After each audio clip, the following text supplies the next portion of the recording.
Hola mi gente, para los que no me conocen, mi nombre es José Dávila.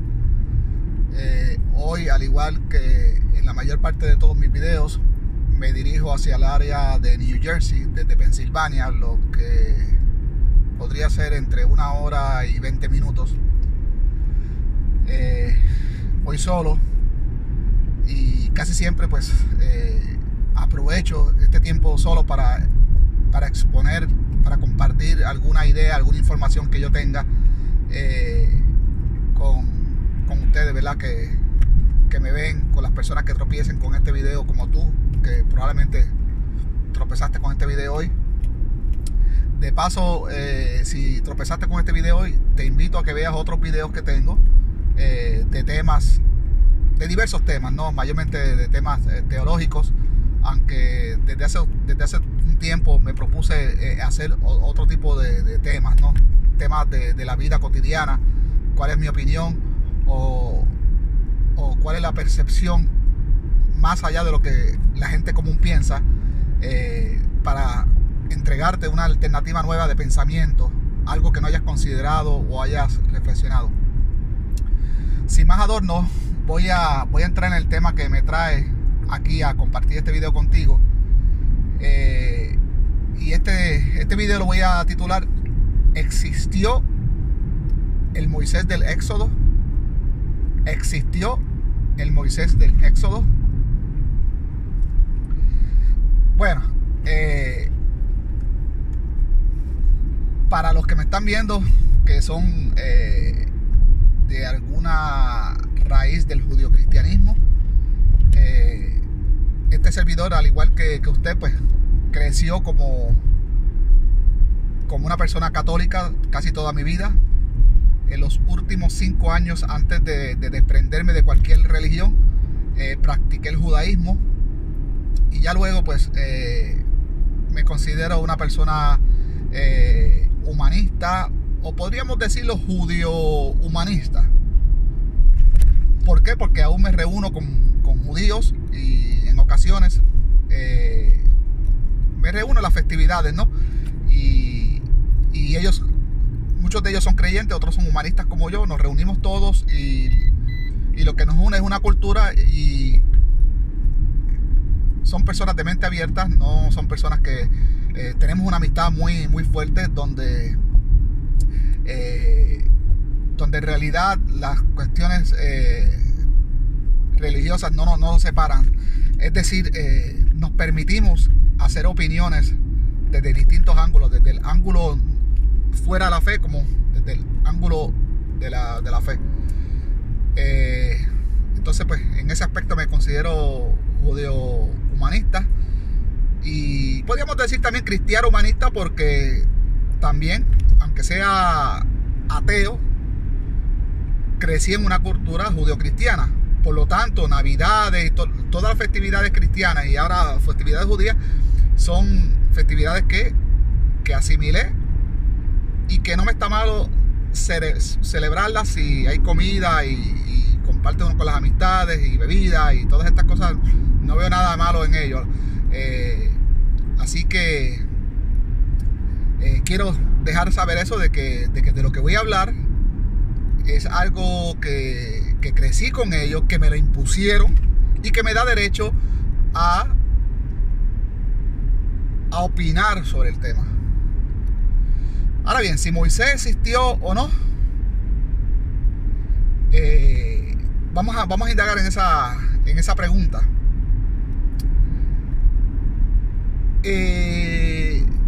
Rápido te tengo que decir, pues a mí me gusta ir directo a la yugular. No existió. Moisés no existió. Antes de entrar en lo que la arqueología sabe, en lo que se sabe, ¿verdad? Por los hallazgos arqueológicos, ¿verdad?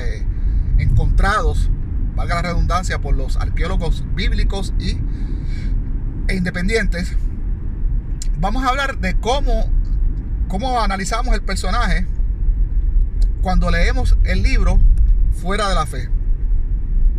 Cuando yo digo leer un libro fuera de la fe, porque el que la lee ya con con un adoctrinamiento y desde la fe no se le hace imposible ver estas cosas. Pero el que lee un libro, un texto, desde fuera de la fe, como por ejemplo leer el libro del Señor de los Anillos, ¿verdad? The Lord of the Rings, o leer el libro de Harry Potter, pues se hace fácil, o leer libros de textos sagrados de otras religiones, como el Mahabharata hindú, o qué sé yo, la Ilíada de Homero, pues se hace fácil reconocer que muchos de esos personajes son literarios, son ficticios, aunque ciudades y otras cosas mencionadas sean reales, sean históricas. Por ejemplo, los textos egipcios, pues se habla de unas deidades que obviamente cuando tú lo lees, pues tú sabes que no existieron. Se habla de unos faraones en los textos egipcios que sí existieron. Se habla de unos templos a dioses que sí existieron y siguen existiendo. Entonces hay que saber reconocer qué es real y qué es pura ficción. Lo mismo pasa con el texto de la Biblia. Cuando leemos el texto de la Biblia, leemos el personaje de Moisés, y desde el comienzo pegamos a ver unas discrepancias, pegamos a ver lagunas, pegamos a ver falta de información y pegamos a ver cosas sobrenaturales que ya nos deben dar suspicacia de que el personaje sea pura ficción.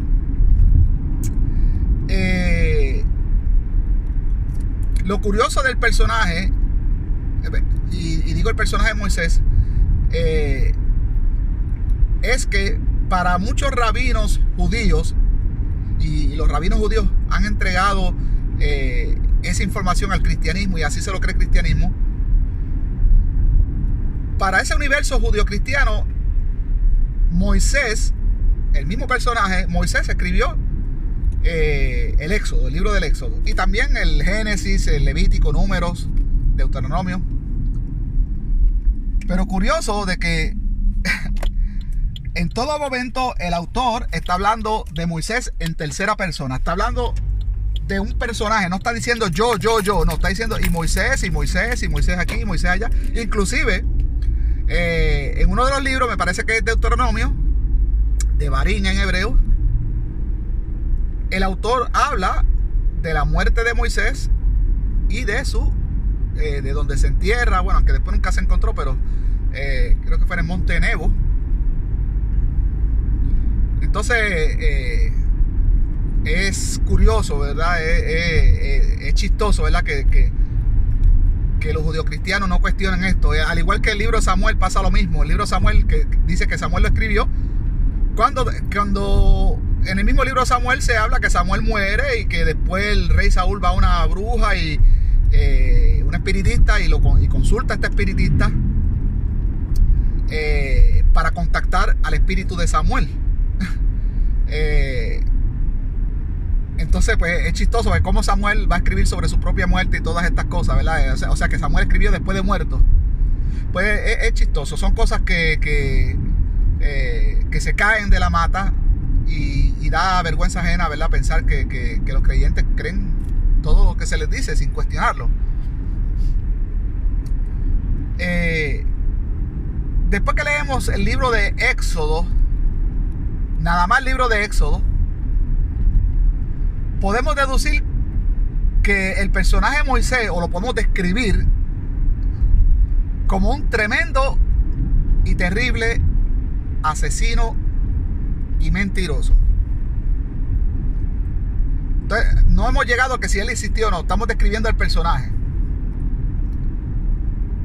El primer asesinato, eso ahora en tiempo moderno es un asesinato en primer grado, homicidio, y si fuera la época de los vaqueros acá en el Medio Oeste, pondrían un papel con la imagen de Moisés se busca, reward y $10,000 de recompensa. Estoy hablando del asesinato que hizo el primero, ¿verdad?, que registra la Biblia, donde Moisés cuando sale, eso es al principio del Éxodo, cuando sale, todavía él pertenece a la realeza. Cuando sale y ve que el pueblo está oprimido y que hay un egipcio, un soldado egipcio, supuestamente me parece que estaba abusando físicamente del hebreo, lo estaba forzando a trabajo a fuerza de latigazo.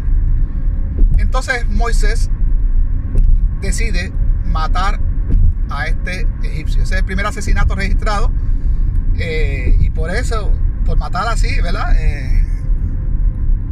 Aquí y en muchas partes de Europa, en el mundo, eso es un asesinato de primer grado y merece una condena. Pero no solo eso. Lo más chistoso del caso es que cuando Moisés sube al monte Horeb, o el Sinaí, como le quieran llamar, porque aparentemente hay varios autores y le llama de distintas maneras, y en eso pues siempre hay debates entre los teólogos y estos religiosos que defienden cualquier discrepancia que exista en la Biblia, la defienden hasta con inventos, ¿no? Se sacan una de la manga que wow.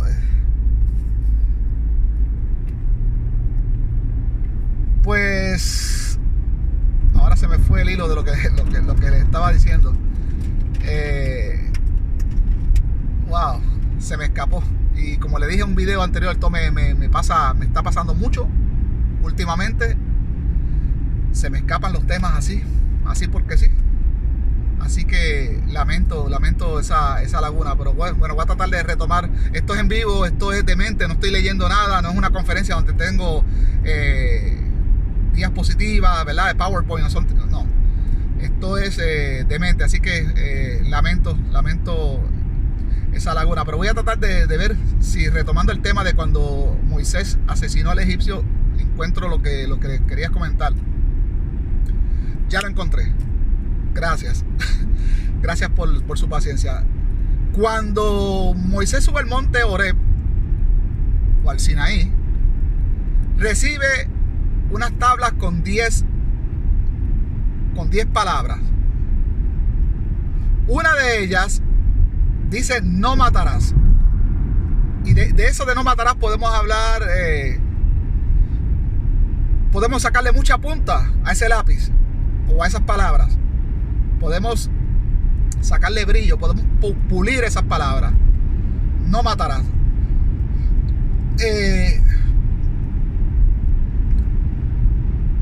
¿Qué cosa? Que Moisés recibe esas palabras y es uno de los más que asesina en la Biblia y de los más que manda a matar en la Biblia. Entonces manda a no matar, pero manda a matar. Entonces como que hay una contradicción. La primera matanza que él ordena después de recibir las tablas es cuando él baja del monte Horeb, porque la misma deidad, Jehová o Yahvé o Hashem, como usted le quiere llamar, le dice: mira, baja, que tu pueblo ya se ha corrompido y han hecho una imagen de fundición y la están adorando. Pues baja Moisés, se encuentra con aquello allí en el pueblo, un becerro de oro que su mismo hermano, que era artesano de este tipo de cosas, el mismo hermano se dejó convencer y lo había hecho. Él fue el artesano del becerro de oro. Entonces Moisés, con las mismas tablas que decían no matará, maldito sea, rompe las tablas. Y cuando pega a investigar todo lo que sucede, pues mandó a matar a todos los que habían participado, excepto su hermano. Mira qué acto de nepotismo, excepto su hermano. Mandó a matar a todos los que habían participado de esta atrocidad o esta abominación. Y dice el texto que cayeron ese día 3,000. Y por ahí si sigue también la rebelión de Caleb. Ahí cayeron un montón, que se abrió la tierra. Bueno, muerte tras muerte tras muerte tras muerte. Y unas cosas como que le da mala reputación a la deidad, porque en una también Moisés manda, si supuestamente Jehová le va a entregar unas tierras, una tierra prometida a Moisés, y Moisés cuenta con todo el favor de Dios, el poder de Dios, una varita y todas esas cosas, ¿por qué necesita mandar espías? Ahí que se va Josué y otro más, se me olvidó el nombre, que van de espías. Bueno, envió varios, pero entonces Josué y esta otra persona, que perdonen que se me perdió el nombre, pues son los que llegan con la verdad de lo que vieron. Los otros pues mintieron. Entonces, ¿por qué una persona que la Biblia lo pone como que tiene todo el poder de Jehová en una varita y todas esas cosas,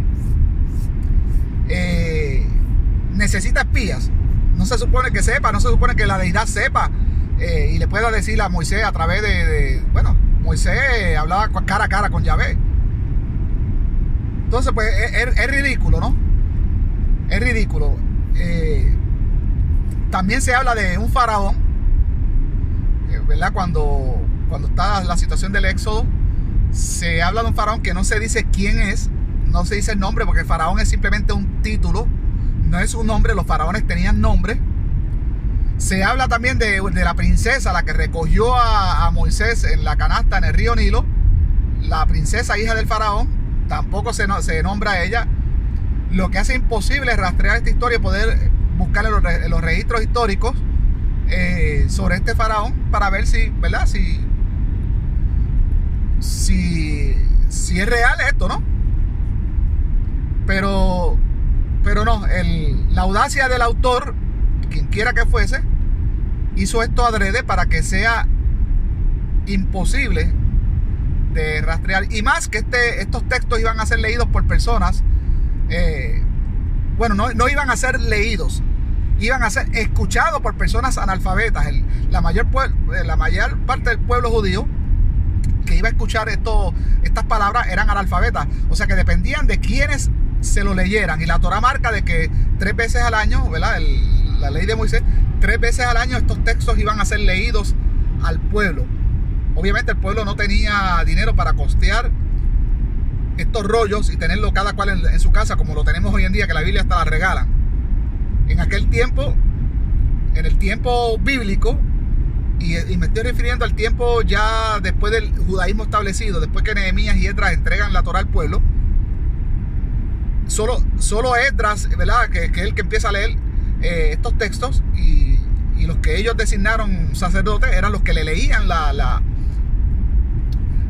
Torah al pueblo. El resto de las personas no tenían para costear estos rollos. Estos rollos eran escritos a mano, eran manuscritos, eran escritos a mano, y estos escribas vivían de eso. Era bien costoso y sigue siendo costoso, porque todavía un rollo de la Torah hoy en día hecho a mano cuesta desde $20,000 para arriba. Así que imagínense en aquel tiempo. Entonces, por lo tanto, el pueblo ignorante, que era analfabeta, era un tiempo supersticioso. Cualquier cosa que tú le dijeras, se lo creían y no iban a cuestionar quién era el faraón ni nada de eso. Y más si esto era leído fuera de Egipto, que no hay por qué cuestionarlo. Ya leyendo un texto así en el mismo Egipto, pues ya uno puede cuestionar y puede investigar, verificando los datos históricos del mismo Egipto, que los egipcios, si algo tenían, era que registraban todo. Bueno, de Moisés, ni del Éxodo, ni de los israelitas, no existe nada, ¿no? Entonces vamos a hablar ahora ya que así más o menos toqué el texto, ¿verdad? Lo infantil del texto. De hecho, vuelvo al texto, perdonen, en Éxodo 16 al final, el autor sabe de antemano, así que miren con este versículo, no me acuerdo cuál es, pero está al final del capítulo 16. Con este versículo es fácil identificar que este texto fue escrito, pero bien posterior y que inclusive debía haber habido una fuente, ya sea verbal o alguna otra fuente textual antes del mismo libro de Éxodo. O sea que quien escribió el Éxodo está transcribiendo quizás de alguna tradición oral, transcribiendo de algún otro libro, de algún otro texto que haya escrito otra persona. ¿Y por qué? Porque en el mismo versículo que en cuestión que le estoy hablando, del capítulo 16, abajo, al final, ahí dice de que el maná dejó de caer cuando los hijos de Israel cruzaron el Jordán. Entonces, ¿cómo el autor de el autor del Éxodo va a saber eso si no leyó algún texto que hable ya de cuando, por ejemplo, ¿cómo el autor del Éxodo va a escribir eso si no leyó Josué? Entonces da la impresión como que Josué estaba escrito antes. Entonces, es para que ustedes vean que el autor de eso sabe toda esa información. Leyó algún texto donde se cuenta ese otro mito de que ya los hijos de Israel habían cruzado el Jordán y todas esas cosas.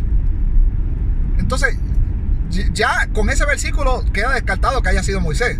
Aparte de que también, como les había dicho en Deuteronomio, se habla ya de que Moisés muere. El libro de Deuteronomio también la autoría, la tradición dice que el autor fue o le aplica la autoría a Moisés, que es algo de verdad que el que tenga mente, pues es algo inconsiderable, honestamente, que una persona escriba sobre su propia muerte. Como ahorita les puse el ejemplo de Samuel. Así que con este versículo del capítulo 16, que se los debo, pero usted, bueno, no sea vago, no sea vaga. Si no me cree, pues vaya usted mismo al Éxodo 16 y ahí pues lo lee, ¿no? Lee lo que le estoy diciendo de esto del maná. Así que tenemos como que lo dejamos claro. Moisés es uno de los grandes asesinos de la Biblia. Y digo de los grandes porque podríamos decir que en segundo lugar estaría el rey David. Sí, el rey David, ese de que usted canta: estas son las mañanitas que cantaba el rey David. ¿Se acuerda de la canción? Yo crecí con ella, ¿no? Ese rey David que hasta para los niños lo ponen con una onda dándole al gigante Goliat. Ese es un asesino del caramba, matón de matones. A nivel del Chapo Guzmán, a nivel de ¿qué otro matón? Al Capone, Pablo Escobar, etcétera, etcétera, etcétera. Sobre David voy a hablar en otro video. Voy a hablar sobre David. De verdad que es un personaje que vale la pena dedicarle un video. De paso también es un personaje que también se debate si existió o no existió. Todo apunta a que no existió, ni él ni Salomón. Pero como le digo, eso es material para otro video. Aquí pues nos enfocamos en Moisés. Ahora vamos a la arqueología. Sin duda el Éxodo y este asunto de Moisés ha motivado por siglos a muchos teólogos, muchos arqueólogos bíblicos y, en fin, toda aquella persona que haya crecido con la religión y que tuviese curiosidad por ver si todo esto sucedió, porque todos estos arqueólogos bíblicos, cuando van a Israel a hacer trabajos de arqueología, es buscando respuestas. Y si tú estás buscando respuestas, porque tienes dudas. Y de eso que trata la fe. La fe es dudar. La fe es no tener una convicción de que existe. Y todo el judeocristianismo es basado en fe, en dudas. Me explico. Yo tengo aquí el sol de frente. Nadie tiene dudas de que el sol existe. Entonces tenemos la total convicción de que el sol existe. No hay duda, no hay religiones distintas, no hay visión distinta. Todos los seres humanos de este globo terráqueo tenemos la convicción de que el sol existe, nos calienta y es el dador de vida, y sin él no podemos vivir. Nadie tiene duda de eso. No se necesita aplicar la fe para creer, porque creer es eso mismo, es tener dudas. Convicción es no tener dudas. Convicción es como el ejemplo que le estoy poniendo. Todos sabemos que el sol existe y no hay duda. Tenemos la total convicción de que el sol existe. Pero sin embargo, el cristiano, el judío cristiano, tiene dudas, y eso se le llama fe. Tener dudas. ¿Y la fe? ¿En qué tienen fe? ¿En qué tienen la confianza? Bueno, en estos textos. La confianza en sus padres que le pusieron esa religión y que ellos creyeron en eso, y como son personas de autoridad en nuestras vidas, pues nosotros, ¿por qué dudar en nuestros padres? Pero siempre queda la duda, porque hay cosas que no cuadran con la realidad, con lo que nuestros padres nos decían, de un Dios bueno, de un Dios que tú le oras y te cura enfermedades y cura el hambre, y cuando uno ve, pues las enfermedades siguen, el hambre sigue, la miseria sigue, las injusticias siguen. Entonces pues uno dice, bueno, no me cuadra esto que me enseñaron nuestros padres. Entonces de eso trata la fe.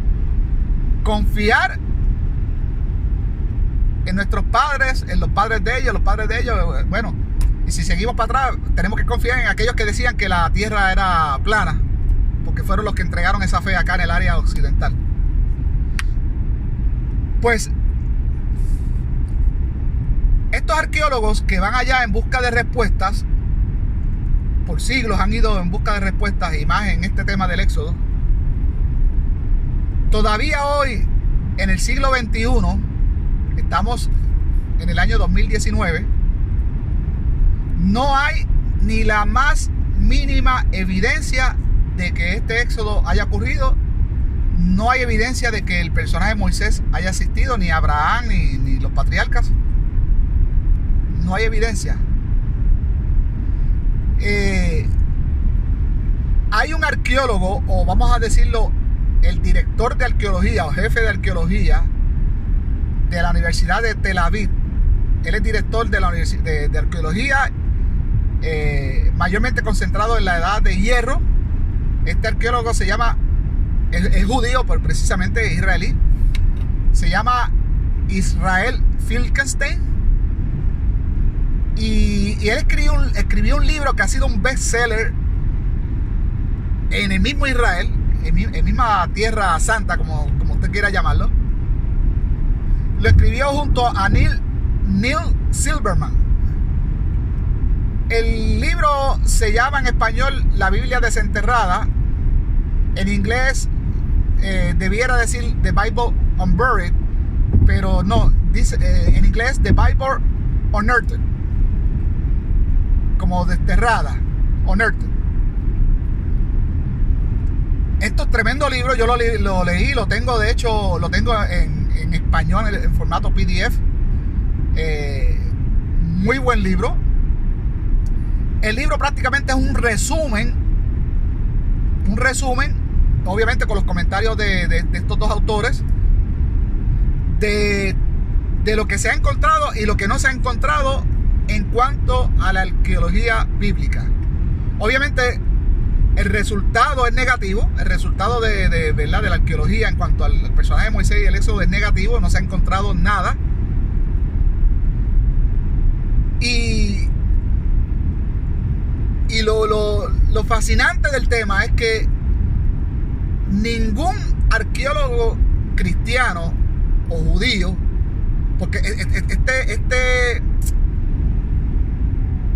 este autor, Israel Finkelstein, no es creyente. Él es un judío humanista. Practica el judaísmo, ¿verdad?, las festividades y estas cosas, pero él no es creyente, él es ateo.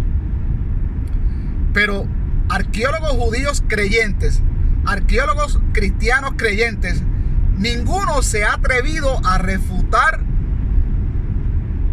lo que está en ese libro contenido.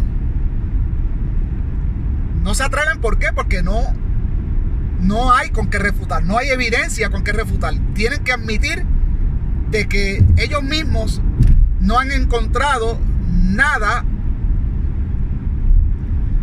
en cuanto al éxodo. Por ahí hay un documental de un Popovich, creo que es que se llama, que es en cuanto al éxodo, que da vergüenza ajena. Wow, de verdad que y obviamente la persona creyente pues con nada se convence, porque lo que necesita es nada para convencerse y ya no seguir cuestionando el tema. Este autor pues hizo este documental y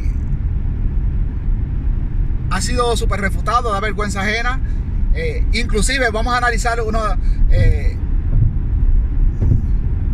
ellos tiraron un submarino ahí en el Mar Rojo y encontraron una rueda de un carro egipcio, una rueda que llevaba un montón de siglos ahí, y ya, para ellos eso es prueba de que... Estoy mirando por el espejo retrovisor un policía, pero yo voy a buena velocidad, no tengo de qué preocuparme.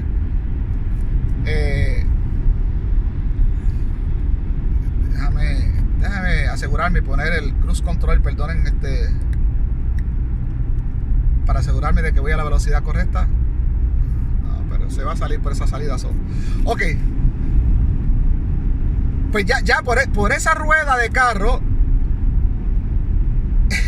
en el Mar Rojo, que de hecho creo que hasta la rueda después se había encontrado que que el tiempo que lleva no corresponde al tiempo donde el judio-cristianismo trata de ubicar el éxodo. Es muy posterior. Y lo otro es que ¿qué tiene que ver que tú encuentres una rueda en el Mar Rojo? Una rueda de un carro egipcio. ¿Qué tiene que ver eso? Pues caramba, miren lo absurdo del asunto. Es como si yo voy vamos a decir, a una ciudad maya y encuentro un objeto, el calendario maya. Encuentro una copia del calendario maya enterrado. Eso está bien. Es obvio que yo voy a encontrar cosas de los mayas en los alrededores o en las tierras de los mayas. Entonces lo que quiero decir es que en Egipto es obvio que voy a encontrar artículos de los egipcios en tierra egipcia. No, voy a encontrar cosas de los romanos. No, voy a encontrar cosas de los griegos. Es obvio que se van a encontrar cosas de los egipcios. Eso no prueba nada. Inclusive una sola rueda. El Éxodo habla de un ejército completo. El Éxodo habla de un ejército completo que se ahogó en el río, en el Mar Rojo. Entonces, no hay evidencia de un ejército que se haya, ni siquiera en los registros, en los registros egipcios. Es que hasta, mire lo inverosímil y lo absurdo del relato. Imagínese usted que usted tiene un ejército. Egipto era una superpotencia de la época. Una superpotencia muy vigilada por otras superpotencias como Babilonia, los persas. Habían otros imperios, los hititas, en fin, habían otros imperios que eran enemigos de Egipto. Entonces, si todo tu ejército se ahoga, mira, vamos más atrás. Primero dice que hubo una plaga que mató a todos los animales vacunos, a todas las reses, caballos. Entonces, si hubo una plaga que Jehová mandó y mató a todas las reses y todos los animales, pues ya el ejército no tiene caballos para arrastrar sus carros. Entonces ya no tiene tampoco soldados que sean jinetes, ¿no? No tiene caballos, punto. Ya ese es el primer problema, la primera cosa absurda del relato. Lo segundo es que si se ahoga todo el ejército del faraón, Egipto se queda sin defensa y una cosa de tal magnitud se enteran los enemigos, y Egipto inmediatamente hubiese sido invadido por sus enemigos. Facilísimo. Entonces es absurdo, nunca ocurrió, eso nunca ocurrió, no aparecen los registros de Egipto. Inclusive lo más absurdo es que los egipcios eran bien supersticiosos. Ellos creían en un montón de dioses, en dioses que para ellos también eran dioses que ellos creían, porque los sacerdotes hacían que ellos creyeran en ellos, porque habían textos que hablaban de esos dioses, no porque ellos los veían. Entonces imagínense que una cosa así como todo lo que explica el Éxodo hubiese sucedido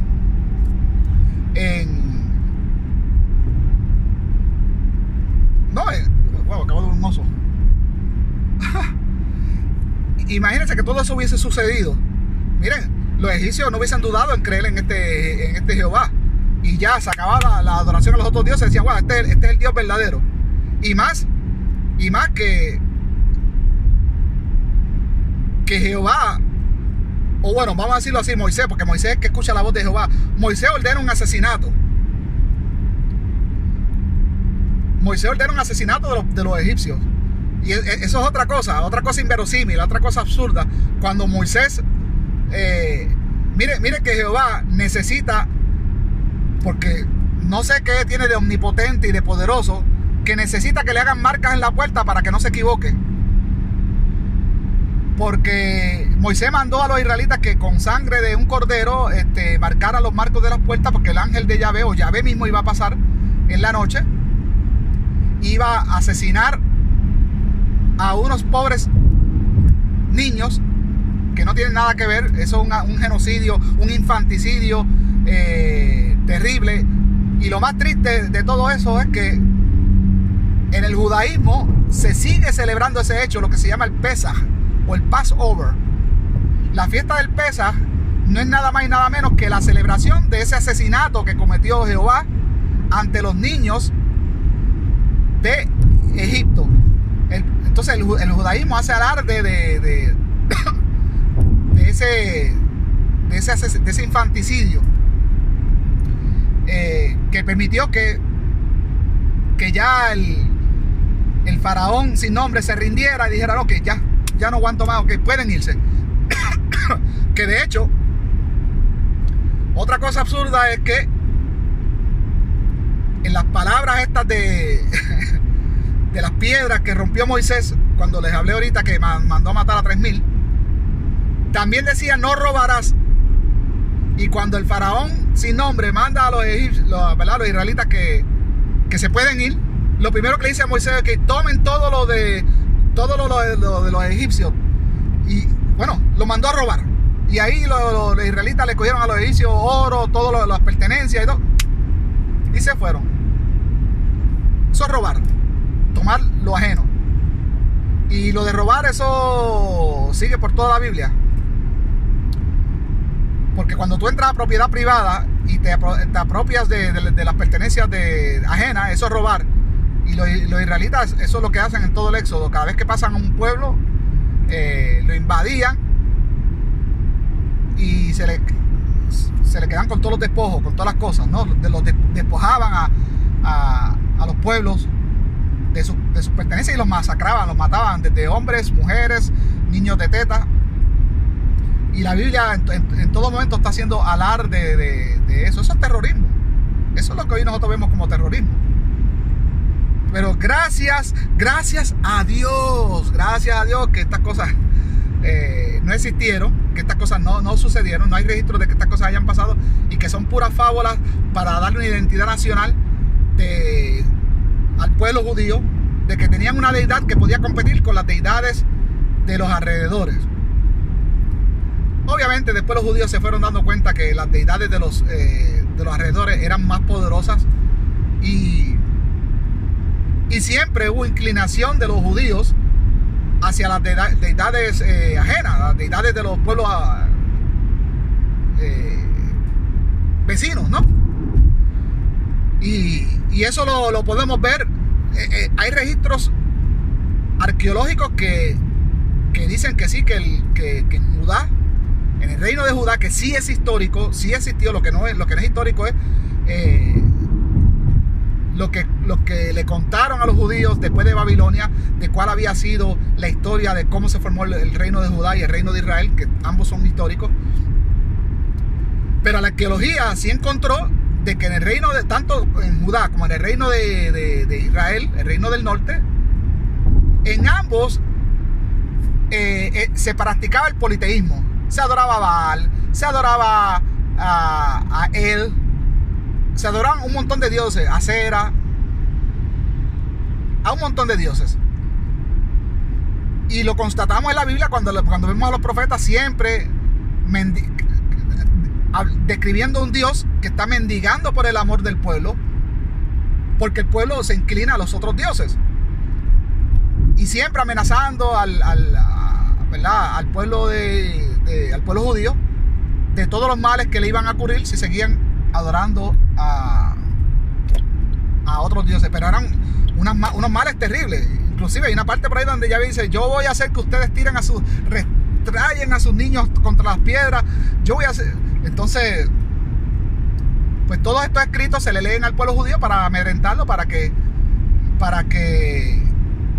solo adoren a un Dios. Y bueno, obviamente los beneficiarios directos de este culto, de esta adoración, iban a ser los sacerdotes. Entonces ha sido un buen truco, o fue un buen truco para los sacerdotes hacerse ricos con estos miedos ¿verdad?, que infundaban en el pueblo.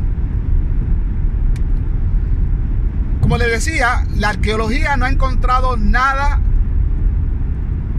que apunte a que un éxodo existió.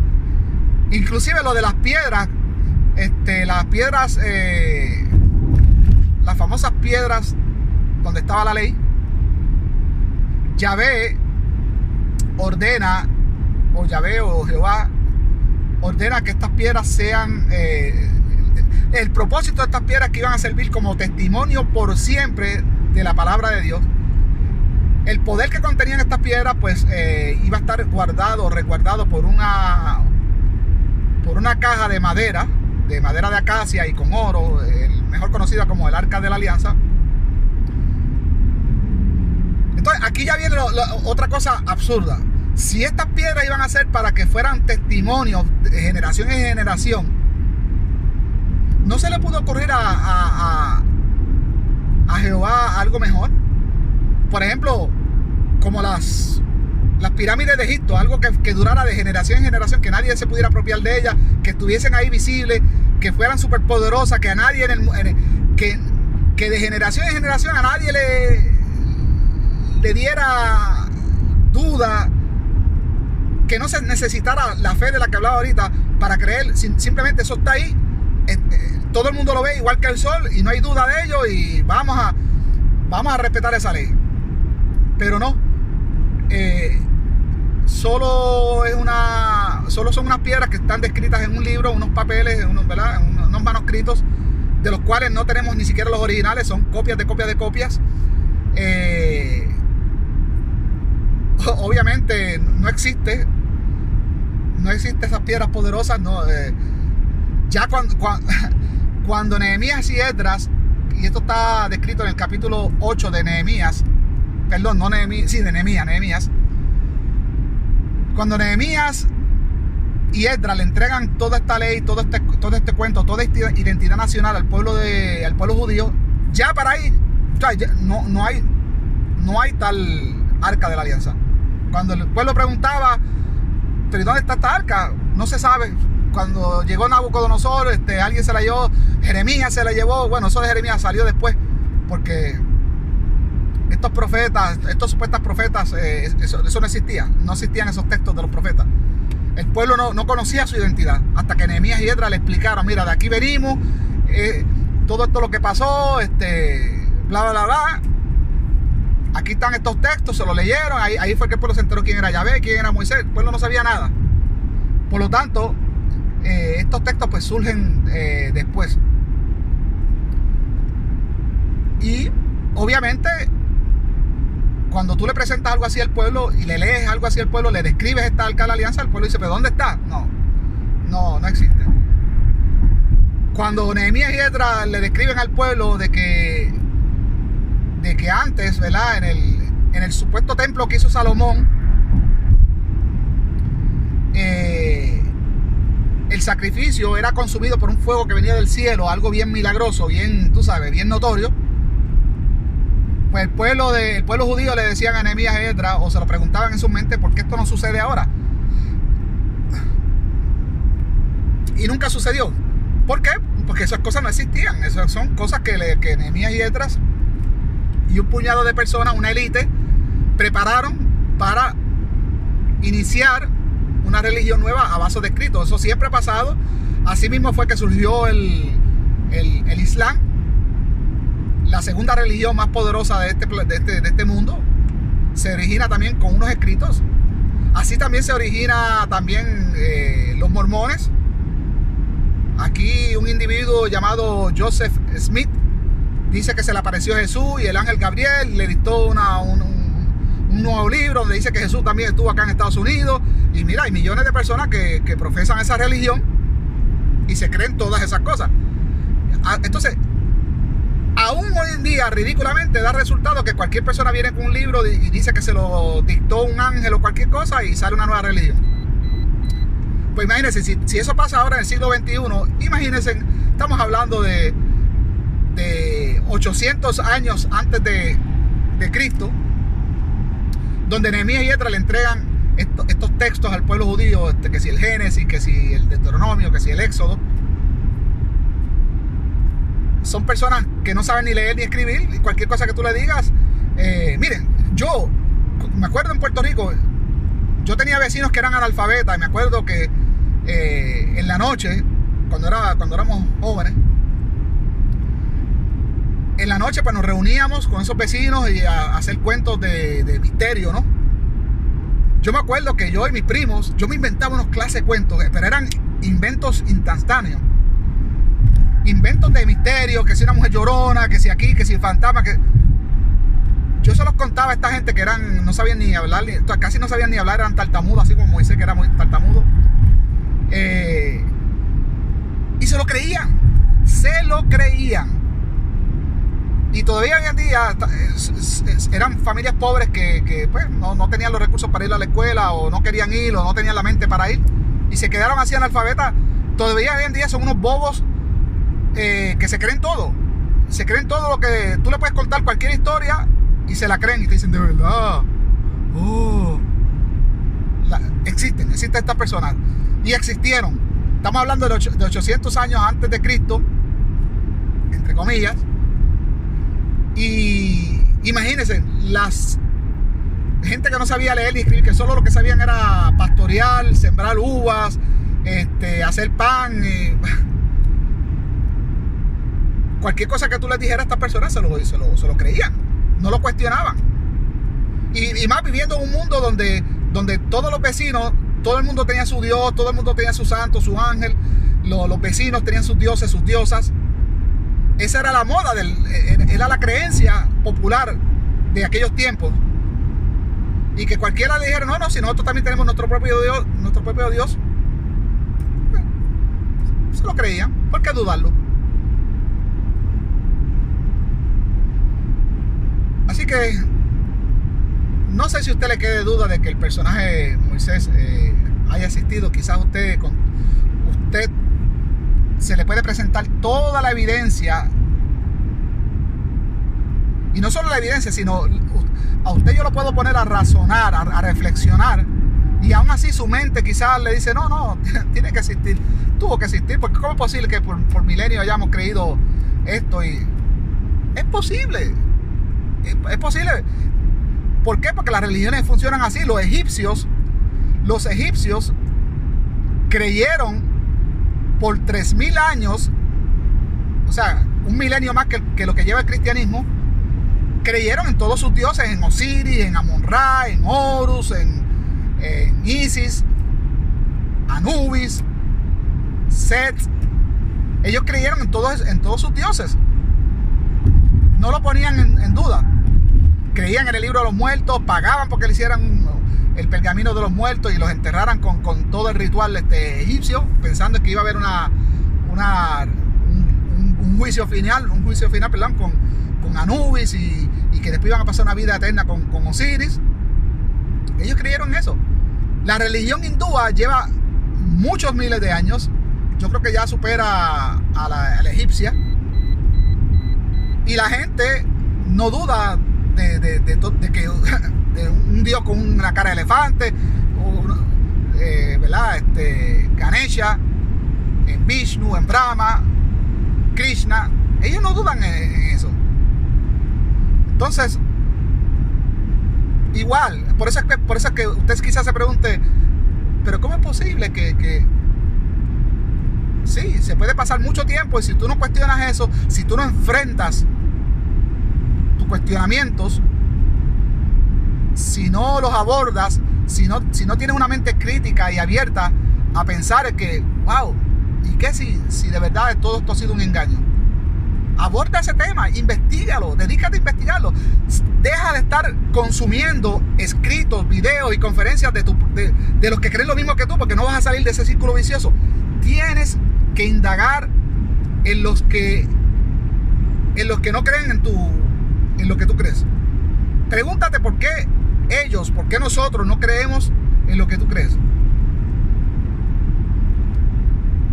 Y por ahí vas a empezar. Empieza tu propio journey, tu propia aventura.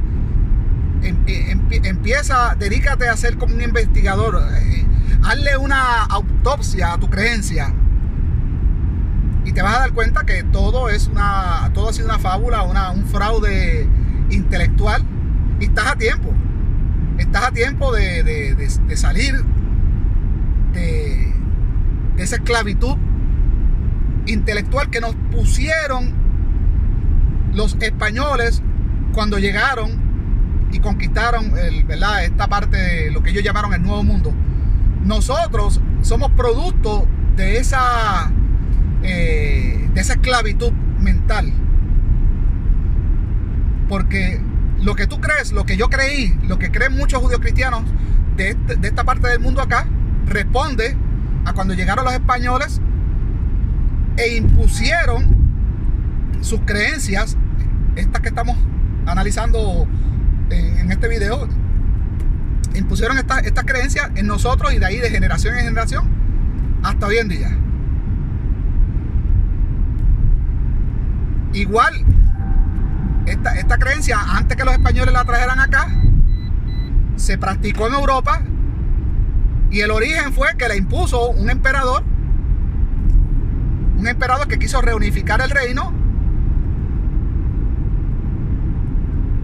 y hace esta nueva religión sincretizada, una religión que es como una ensalada de distintos, se coge de todos los personajes y héroes de la antigüedad y todo se hace como una ensalada y se ponen en el personaje de Jesús de Nazaret, que es otro personaje que no existió. Aquí en mi canal tengo estudios sobre ello y usted les invito a que los vean. Lamentablemente esos estudios no pude hacerlos en un solo video, me tomó como 12 videos para poder abordar el tema y aún después de terminarlo, hoy en día tengo mucha más información que quisiera añadir a esos videos y en cualquier momento lo haré. Moisés no existió. No tenemos razones para pensar que el personaje existió. De hecho, también se hizo lo mismo con Moisés. Moisés es un personaje sincretizado. Hay un personaje más antiguo que la mitología judía, que tiene rasgos que fueron hurtados para crear el personaje de Moisés. Este personaje que les hablo es el rey Sargón de Acadia, de los acadios. El rey Sargón tiene una historia paralela a la de Moisés, pero más antigua. O sea que cuando una historia más antigua, pues obviamente el que copia es el que escribe posterior. Esta historia, que es más antigua que la de Moisés, habla del rey Sargón que fue puesto en una canasta en el río Éufrates para resguardarlo y bla bla bla. Y la misma historia de Moisés, lo mismo. Igual también ocurre con el diluvio. El diluvio prácticamente, el diluvio universal narrado en la Biblia es copiado de la epopeya de Gilgamesh, una epopeya sumeria mucho más antigua que el texto bíblico. Entonces no tenemos razones. Primero, arqueológicamente no hay razón para pensar que Moisés existió. Segundo, que un personaje como Moisés debió ser conocido en el antiguo Egipto por sus hazañas extra sobrenaturales. Imagínate, abrir un mar y todas las cosas que supuestamente hizo Moisés, hasta por los asesinatos. No hay registros, no se puede identificar al faraón del Éxodo, porque solo es llamado por faraón. Es como yo que yo le cuente una historia a usted de un presidente de Estados Unidos, pero no diga su nombre. Aquí los presidentes tienen nombre. Por ejemplo, actualmente Donald Trump. Si usted me cuenta una historia del presidente, el presidente tal, pues tiene que decirme el nombre para yo identificarlo en la historia.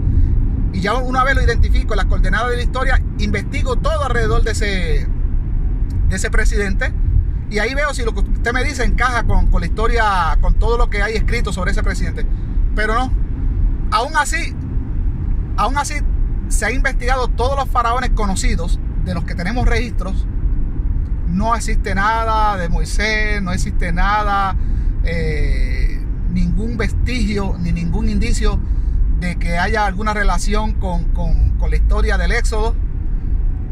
La presencia, bueno, es que hasta el mito se habla de que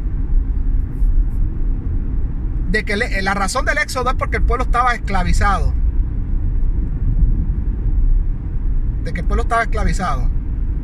Supuestamente Jehová manda a Moisés a rescatar a su pueblo, porque los iba a llevar a una tierra prometida donde emana la leche y la miel. Pues ya aquí vemos que el personaje, quien quiera que fue el autor del Éxodo, ya pone este personaje como un mentiroso y un fraudulento. ¿Por qué? Porque estas personas que salieron de Egipto no vieron la tal promesa, porque murieron todos en el desierto. Entonces ya Moisés les quedó mal. Y la manera en que fueron muriendo fue atroz. Ya les conté lo de Caleb también, la rebelión de Caleb cuando se vio la tierra y se tragó un montón de personas. Que eso no.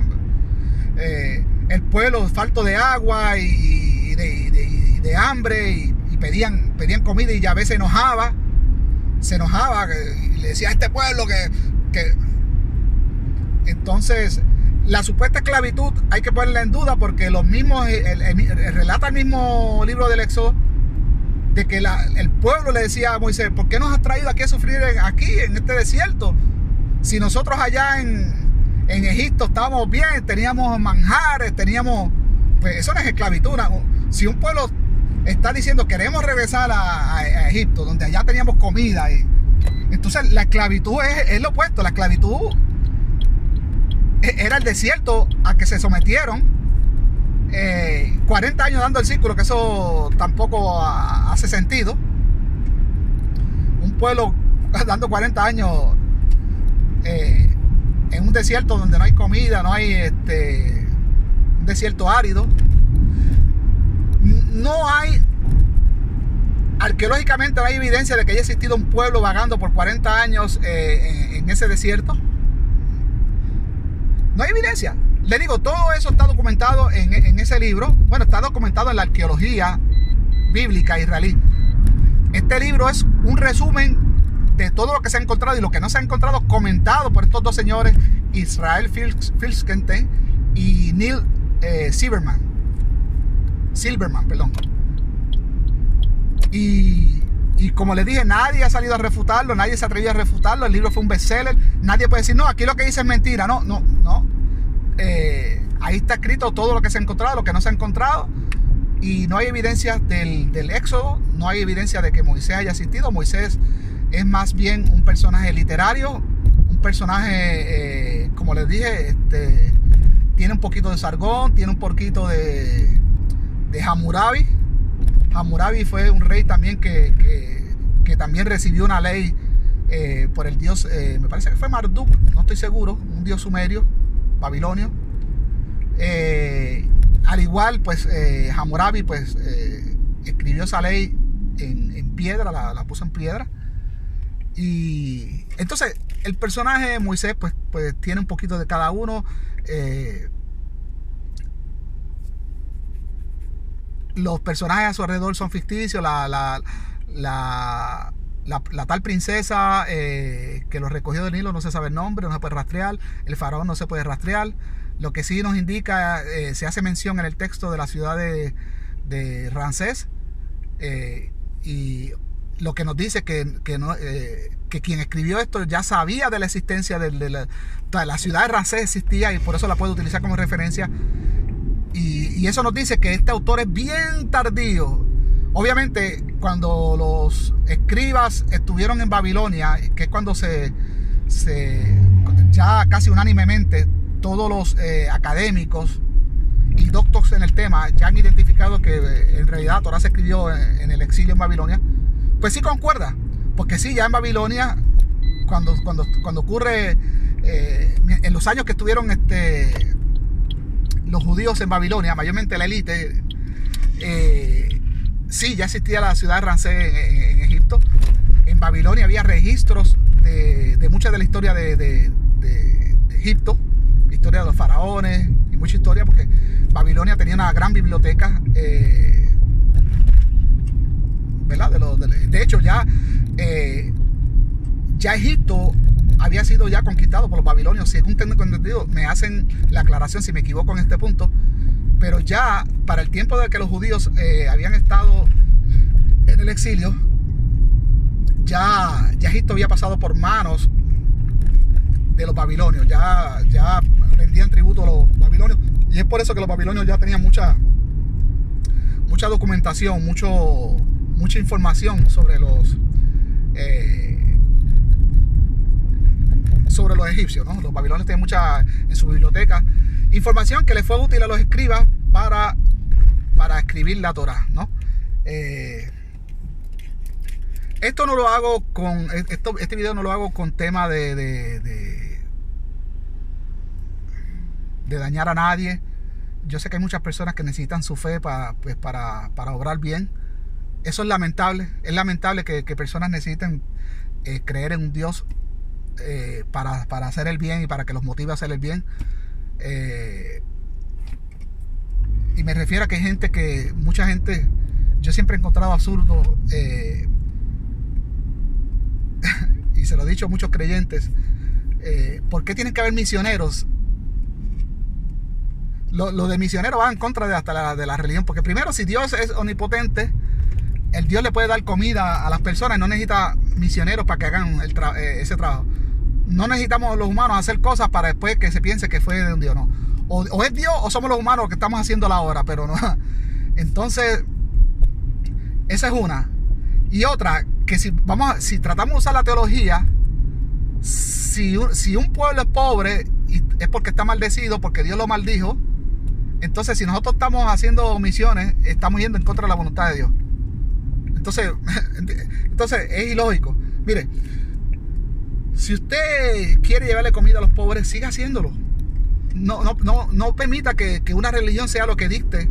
Nosotros nacemos equipados de empatía. Eso no tiene que ver con ninguna religión. De hecho, los primates tienen empatía por sus semejantes.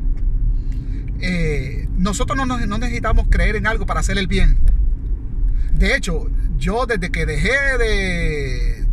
me desintoxiqué de las religiones, yo me hago como un autoanálisis y siento que soy mejor persona que lo que era antes. Pienso mejor, mis pensamientos son más universales. Antes era un pensamiento como racista, decía, no, aquel es impío, aquel es pagano, aquel es goyim, aquel es goy, perdón. Ya yo no pienso así. Somos todos seres humanos. Ya no puedo pensar de que si aquel lo hace bien, que si criticar a lo otro, no. Ahora veo el mundo en su máxima perspectiva. No veo el mundo así pequeñito, donde nosotros somos un pueblo elegido. No, el pueblo de Israel no es ningún pueblo elegido. Bueno, sí, fue elegido. Es más, yo diría que el pueblo de Israel eligió a su Dios, no que Dios eligió y cada pueblo era el pueblo elegido de sus dioses. Los griegos eran el pueblo elegido de Zeus. Los egipcios eran el pueblo elegido de sus dioses. Los romanos eran el pueblo elegido de sus dioses, de Júpiter, de Venus. En fin, es una tontería pensar de que hay un solo Dios también, porque eso también hay un solo Dios para ti, porque eso es lo que te han enseñado, pero para los indios hay un montón de dioses. Y para mí, que yo no creo en ninguno, para mí hay un montón de dioses, porque cada pueblo tenía su Dios y lo sigue teniendo. Así que, bueno, lo voy a dejar aquí. Si usted llegó hasta este punto, pues gracias por acompañarme. Lamento si este video pues puede confundirle a usted. La intención es traerle la verdad y que usted pues tenga más información de lo que está pasando y de lo que ha pasado en cuanto a la fe.